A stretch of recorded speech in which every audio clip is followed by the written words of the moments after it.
I am pleased to have this opportunity to talk with you folks about building good WeBWorK problem sets. As JT and I were just talking, I've just completed teaching a 4-week online course about online homework. The first time I've ever done an entire course online. It was mostly for STEM graduate students, but there were STEM faculty members who were part of this course too. And we talked about some of the same issues during that session as well. So I think these are common issues that people have some concerns about like, well, okay, you're ready to do WeBWorK, but how do you craft a good problem? How do you craft a good problem set? So what do we know about WeBWorK and student learning? As JT was mentioning, I've been involved with WeBWorK since the Earth's crust was cooling, and there are lots of different kinds of things that have come out of our studies about WeBWorK, but I think some of these things in the top part of the slide are some of the most compelling to me. When we take a look under the hood at what students are doing, we watch them complete nearly all of their problems until they're nearly 100% correct. So if we think that doing a lot of problems and sticking with the problems matters to students' construction of their understanding, then this is a pretty good tool for building that. When we ask students what matters to them about WeBWorK, by far and away, the most strongly endorsed component is the immediate feedback that WeBWorK provides. Sometimes it irritates the heck out of students, and they, unlike with paper and pencil homework where they finish a problem and then it's or finish a problem set, and then it becomes your problem to deal with the homework or your TA's problem to deal with the homework. This just kind of hooks into that same motivation. I think that's got a lot to do with gaming. That students are told they're not successful with a problem, and they're going to stick with it even if they're irritated until they get it done and get it done correctly. That when we ask them, and other people have asked these kinds of questions too in their studies about WeBWorK, they generally prefer WeBWorK over traditional homework. I think as time goes by, students are just more and more used to doing things online, and so it doesn't seem like an artificial environment in the way that maybe when we very first were working with WeBWorK, it seemed still kind of like a new thing to be doing this kind of work this way. I think that's just gone. When we changed things or added things to WeBWorK to kind of improve the student user experience, that the students respond positively to changes in features. So I think the work that everyone's doing on the development side to add components to WeBWorK to make it work just a little bit better for students pays off. Students notice and they like it. Less obvious to us is what the contexts are that lead to better learning through WeBWorK. I think WeBWorK is a set of tools, just like any other course component can be a tool for the instructor, and people can do it, implement it well or not so well. And so that's one of the things that I think, I'm here to talk about today is what are some of the things that are likely to lead us into better student learning. And it kind of ties into this last bullet point in that when people have taken a look at, well, do students do better with their understanding, building their understanding of math by virtue of WeBWorK? Some studies have shown improvement. Other studies show that it's at least equivalent. I haven't seen a study that says, it's worse if people are using WeBWorK.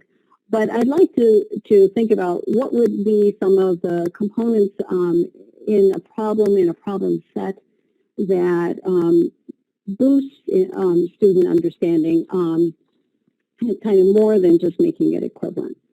Some of the things that we've been able to figure out by all the different ways we've taken a look at student performance. We've done keystroke analysis, we've done surveys, we've done focus groups, we've done observations of students.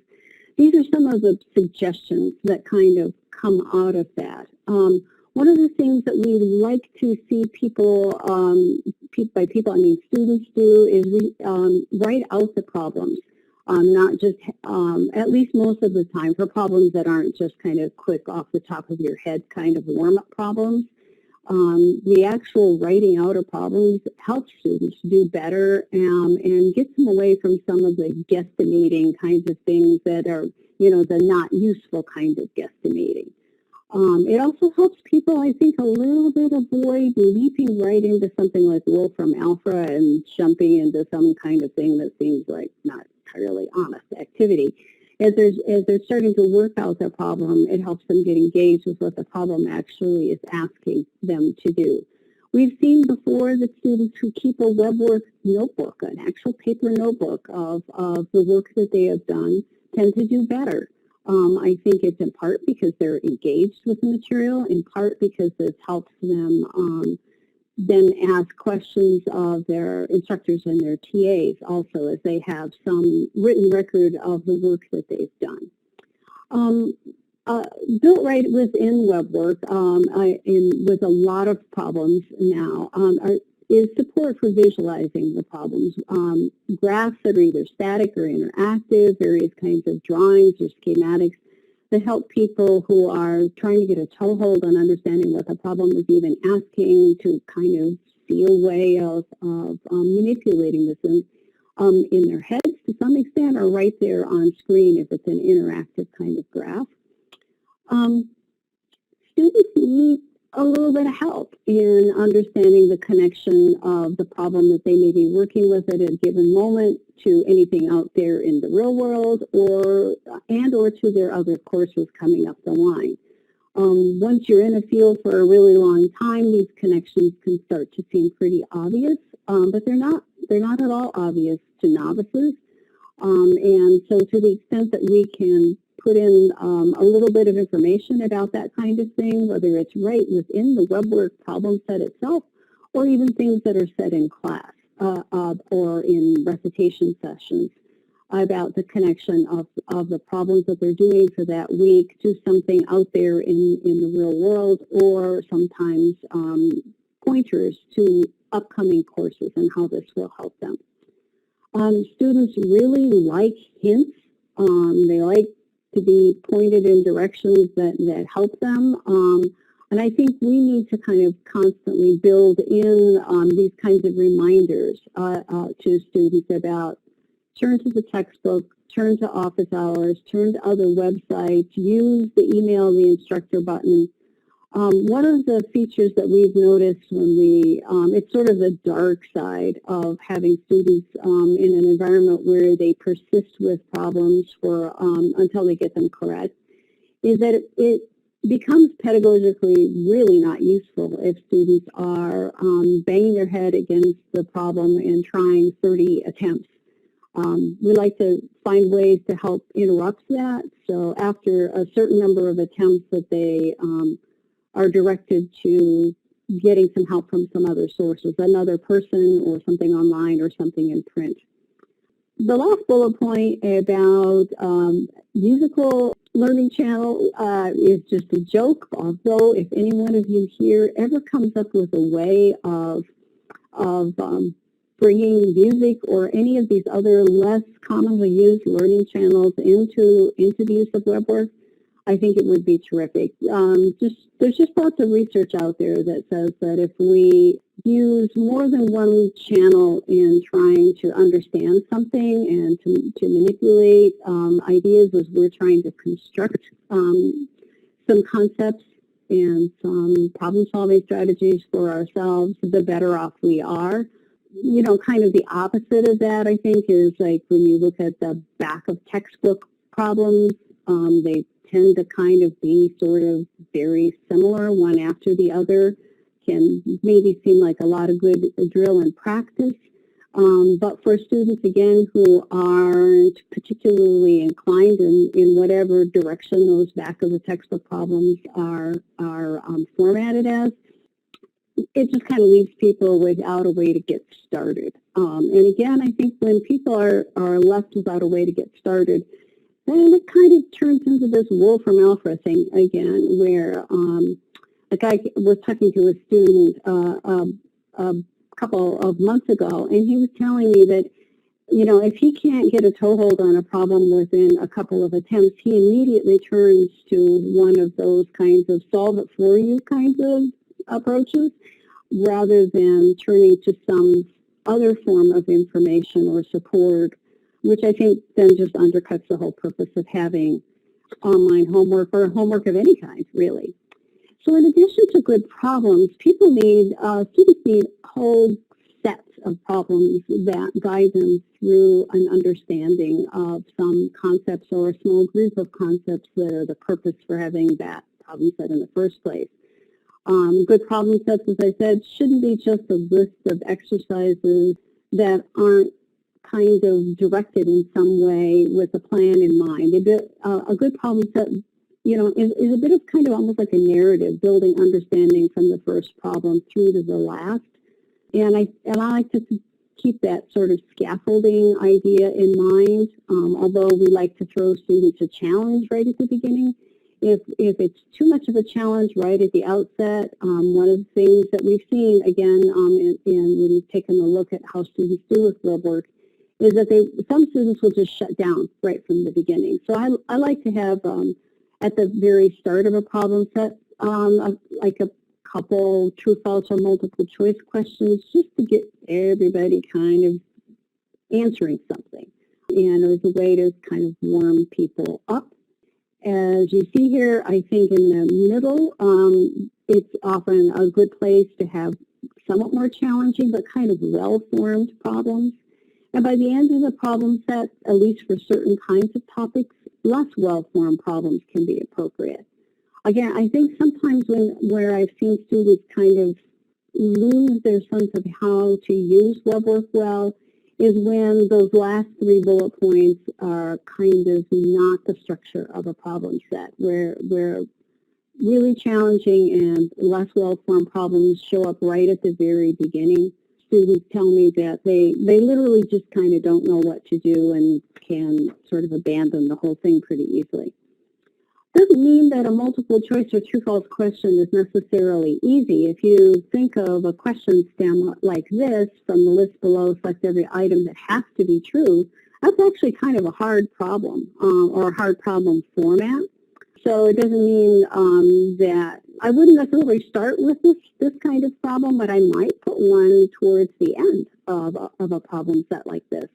And I acknowledge my colleague right next door here in my department, Nick Hammond, for coming up with this question stem. I think it's just like a really good idea.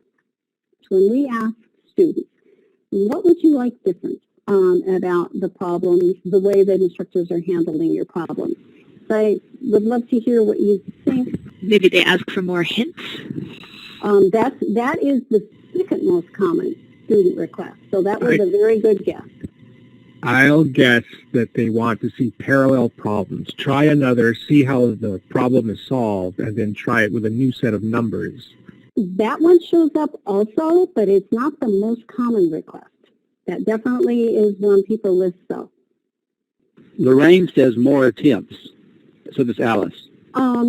So for instructors, sometimes instructors will gate the number of requests or limit the number of requests, and in those cases, sometimes I will see students say, hey, can we have some more attempts because I want to solve this? Still not the most common. These are all great guesses. Brandon says partial credit. Says wording is unclear. Yeah, wording is unclear. People don't know what to do with the problem sometimes.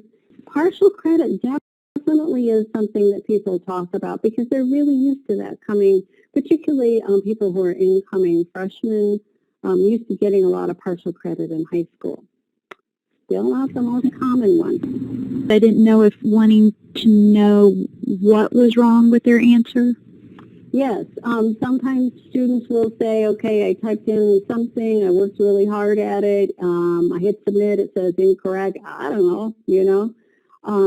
So that definitely comes up. But let me show you what you're going to maybe be surprised that by far and away, the number one thing that students say. This is what drives people the most nuts about the problem sets. And so it seems like not really technical, or deeply pedagogical, but I actually think it kind of is a little bit of both. I've been guilty of this myself with things like Blackboard assignments, where, like working ahead at the beginning of the semester, I kind of sort of get everything organized and set it up in the course. And then, the semester is rolling along and we end up getting a little bit ahead or a little bit behind of where we anticipated or where I anticipated we would be. And then suddenly the assignments that I've had are no longer in sync. And I think this is really common when people set up WeBWorK problem sets for their students. It's not hard to get in and change due dates and keep things in sync, but I think people just in the busyness of the semester forget this, and also maybe underestimate for a novice when somebody's learning something new. It's actually that being in the correct sequence about where you're supposed to be with lectures or other things in the course, textbooks or other elements of the course, throws people off in bigger ways than oftentimes we might anticipate. So, Vicki, can I get a second? We had a good question in the break in the chat that says, is there any research on the best amount of time to allow between assigning a homework and covering the material in class and when it is due? That's a very common question. I don't know that there's research on this. There's certainly a lot of opinion about all of this, and one of the I think the pedagogical decisions that instructors need to make is, do they see the homework as warm-up or as follow-up to whatever's going on in lecture? And there's kind of debates both ways that I've heard people talk about. My inclination most of the time is that students are probably generally ill-prepared to start the problems without something having been presented to them in class or in some other part of the course. It could be something that's online or something that's in a discussion section or a recitation that gives people some input about what kind of problem this is, what it's for, or what kind of concepts these are and what it's for. I'm going to let some of, Mike, maybe when you get on, you can talk a little bit about how long you typically give people to complete an assignment. I think that a lot of people, it's sort of like any other homework, somewhere around the range of a week is what I've typically heard.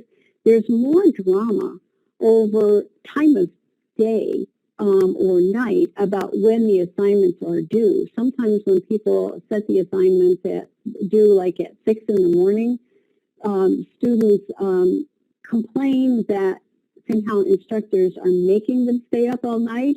Now, of course, that's not true. A student could cheerfully do their assignment and complete it at 10 p.m. the previous evening, but somehow that early morning deadline makes people feel like they are required somehow to stay up all night. What can I say? They're young and oftentimes kind of stay up all night, sort of anyway, in the dorms. Just to kind of keep the time frame in mind, I wanted to just make the point that instructors need to have access to good problems too. So if you are, I know in this course you've probably been talking about tagging problems. It is something that instructors new to WeBWorK tell us is one of the more important things. I actually just got an email about this like 10 minutes before class started, this class session started, from someone who's new to WeBWorK, and she's really wanting to find the problems that she most needs out of the browser, and so the tagging business is crucial for people getting started. Another thing that came up in the course that I'm actually have just wrapped up is that people really want, when they engage with WeBWorK, to make sure there are enough problems in the problem library for every kind of topic or subtopic, and also by difficulty level, that there are sort of beginning, medium, and hard problems available for instructors to select from. Those of you who are authoring problems, I'm sure, JT, you've talked to everybody about getting them submitted to the problem library.